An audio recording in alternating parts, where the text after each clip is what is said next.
Despite this show being 2 hours, and the Imperial not being 3, this show still fucking is boring and it sucks so bad. But hey, at least it's taped. I'll give you a pass for 1 week, you would think, right? Now I get no pass to anything, but actually this show it sucked all fucking year, it feels like. What's going on, everybody? Welcome to the episode of No Lucas C on YouTube for your Friday Night Smackdown, or you say it's Friday Night Boredown, July 4th, 2025 review. I'm Lucas C on YouTube today being Saturday, July 5th of 2025. Before I get into my introduction, follow me on social media, Twitter, Instagram, TikTok, Lucas C. Allen. Facebook is still technically No Limits at Lucas. Watching today's video, hit the like button, today's upload, turn on the subscribe button if you haven't already. By the way, I'm up to 37 subscribers on YouTube. Hey, it's slowly growing, to say the least, people. If you're watching on YouTube, I want to please get Lucas C. Allen, hit the subscribe button, hit the like button today's video. Turn the bell for post notifications after you subscribe, obviously. If you already subscribed, hit the bell anyways. And leave a comment what do you think of SmackDown for July 4th, 2025. There's not much to discuss, honestly. This show is fucking boring as a dishwater. Like, this show, Mike, I know it's taped, man. I know it's the 4th of July. But what is there to like about this show? There's a triple threat, the best grade on the show. There's a 3-way tie of a B-. That's just not fucking good, man. I don't know what to fucking tell you. This show is fucking boring and not good whatsoever. We're gonna discuss it. We're discussing Cody Rhodes. He starts the show, the 2025 King of the Ring Tournament winner, to talk about his King of the Ring Tournament Finals victory over Randy Orton, United Champions. So speaking of devil, Randy Orton interrupted and said he better beat John Cena at SummerSlam for the Undisputed WWE Championship, because Orton wants to beat Rhodes for said championship. And Drew McIntyre, at least there was one positive thing last night, Drew McIntyre made his return after obviously losing the steel cage match at Saturday night's main event for what would be May 24th, 2025. Drew McIntyre returned and interrupted both men, and Orton hit an RKO on McIntyre to end the segment. And I think Randy Orton and Drew McIntyre is announced for Saturday night's main event for July 12th of 2025, I believe.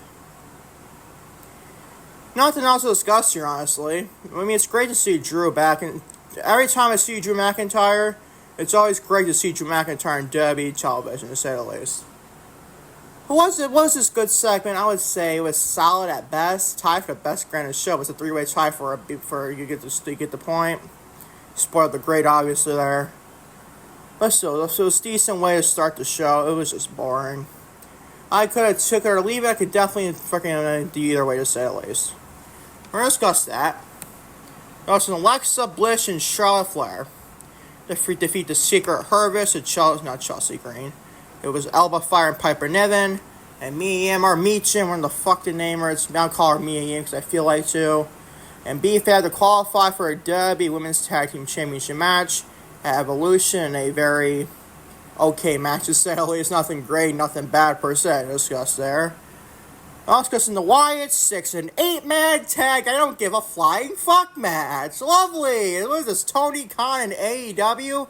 This one, we saw more 8-man tags on this week's show for SmackDown compared to Dynamite, which was 0 compared to their 1 for SmackDown last night. Fucking lovely. What was Tony Khan booking 2 shows this week? God knows.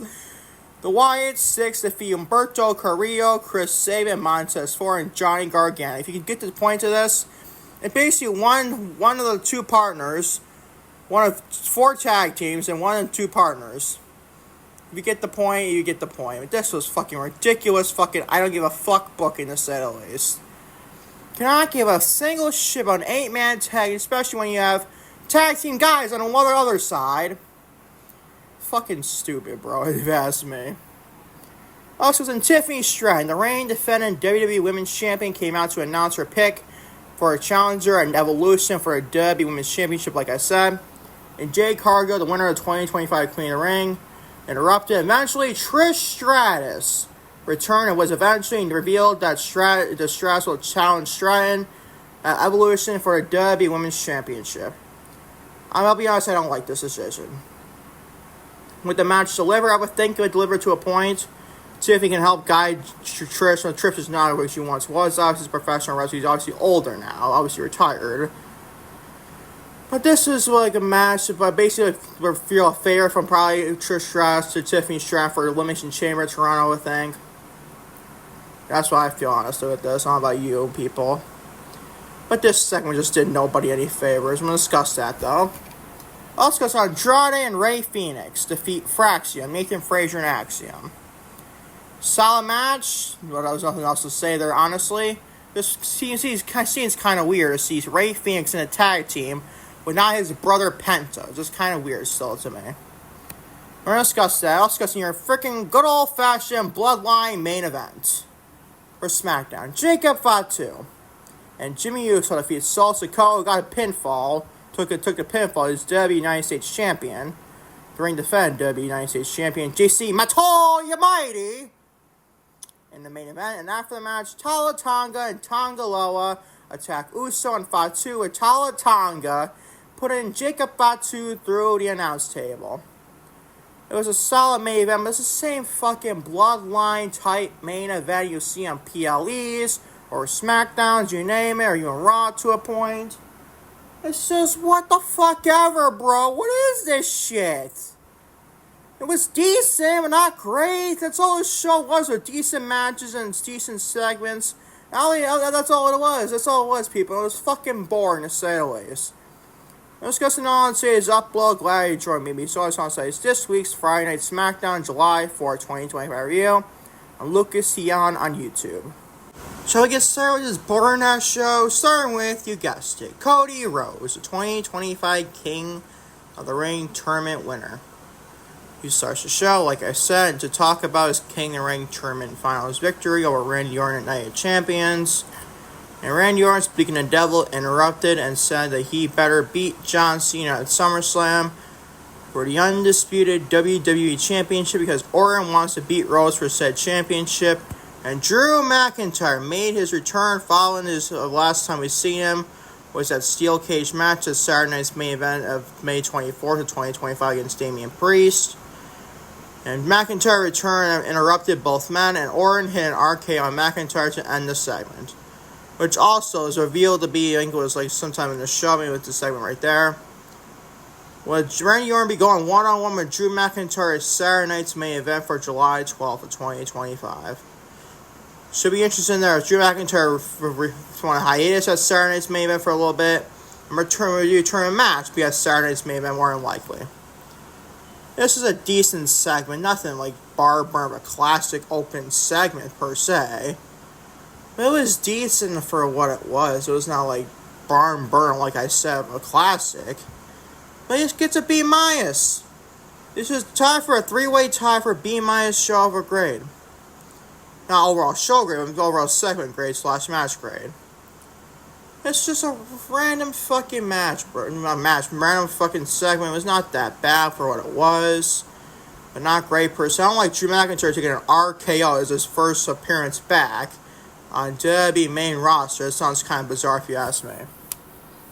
You heard someone drop there. I don't know what the fuck that was. Probably a fucking pen, to say the least.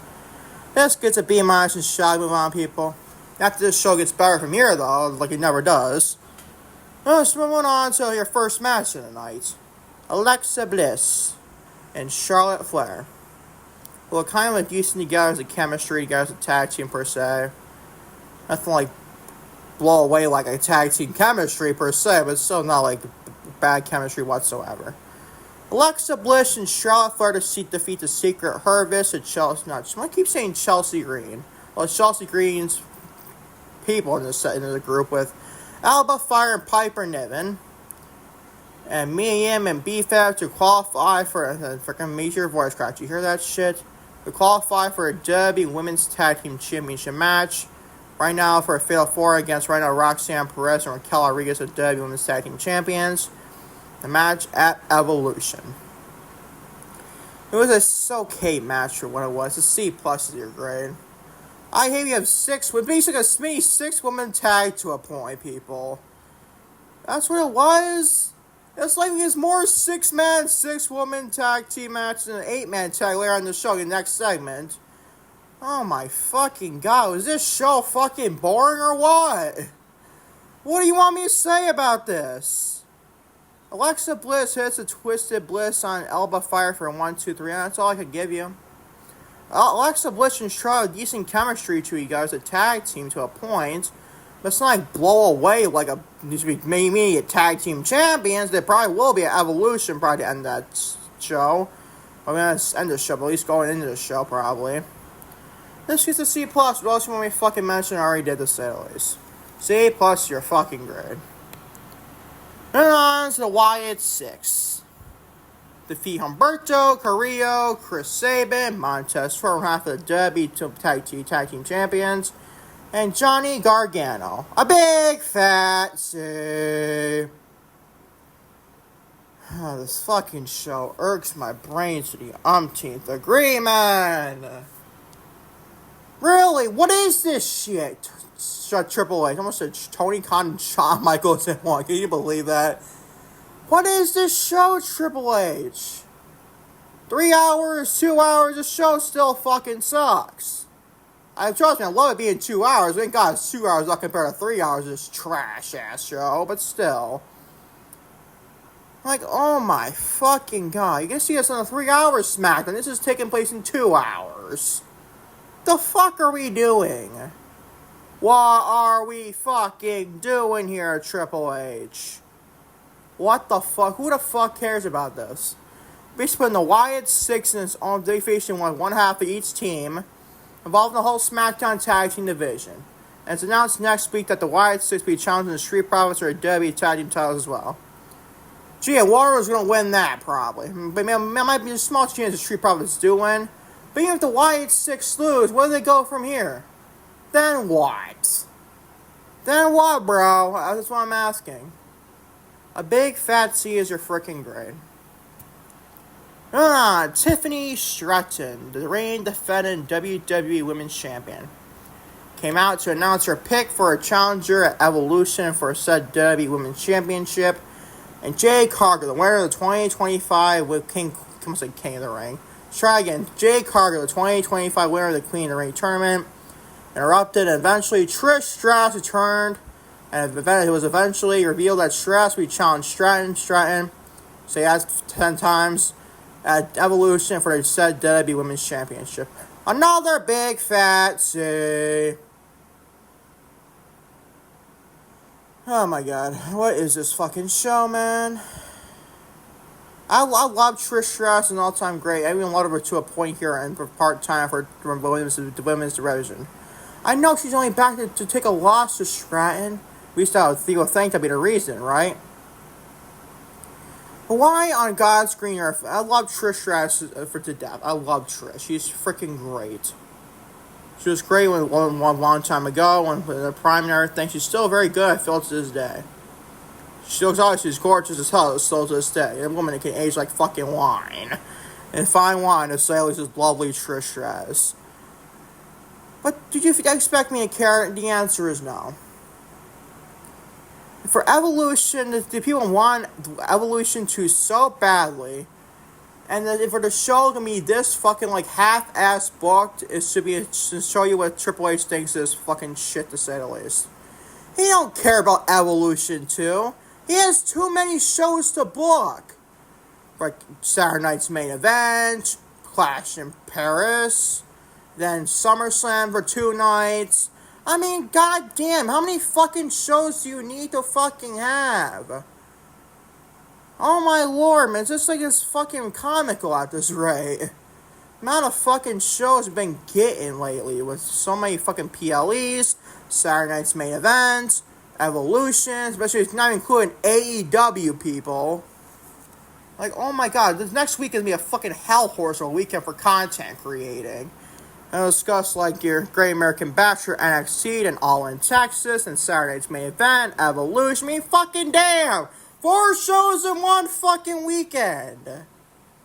That's overkill. And you include the shows throughout the week with SmackDown, Dynamite, NXT, and Raw. I mean, fucking damn, bro. What is it, like mini WrestleMania week or something? You can tell how much Triple H does not care about this Evolution PLE. He don't care. He doesn't give a shit at all. And he's half-assed in booking this shit for people who want this so badly. don't blame if you wanted this. But my God, people, this is gonna be a dumpster fire. Waiting to happen. It looks worse than Evolution 1. And that's not good, making this an annual thing if you want to. You could if you want, but this has not been booked good whatsoever this year. Like, what's on the card? There are 3 world title matches, including NXT. We got Io Sky and Rhea Ripley for the women's world title, probably main event your show. Then you got Tiffany Stratton and Trish Stratus for WWE Women's Championship on SmackDown. Now you got NXT's Women's Championship with JCJ and Jordan Grace. I'll be honest, that's looking better than me booking-wise than this fucking crap for all the 2 world title matches for the females. I don't care, that might be the best match, probably Rhea and Io. But still, bro, what is this half-ass shit, bro? What is this half-ass booking, Triple H? I don't like that whatsoever, to say the least. And it's a segment that nobody any favors whatsoever. Big Fat Caesar, freaking great. But one thing I want to mention here. Naomi and Jade Cargill is no holds bar match announced for Evolution 2 as well. Do we see Naomi cash in during Stratton and Stratus? Or at least after the match? Well, God knows, people. I hope to God that's not the case. I'd rather see Naomi cash in at SummerSlam and beat Jade Cargill. That's what I feel is right to say the least. This gets a big fat C. Shall we move on? Shall we move fucking on to say the least? To Andrade and Rey Fenix in a decent match. Defeat Fraxium. But B- your grade. Another tie for your best thing on the show. That's me, it's good. It was solid. That's all I can give you. Like, seriously.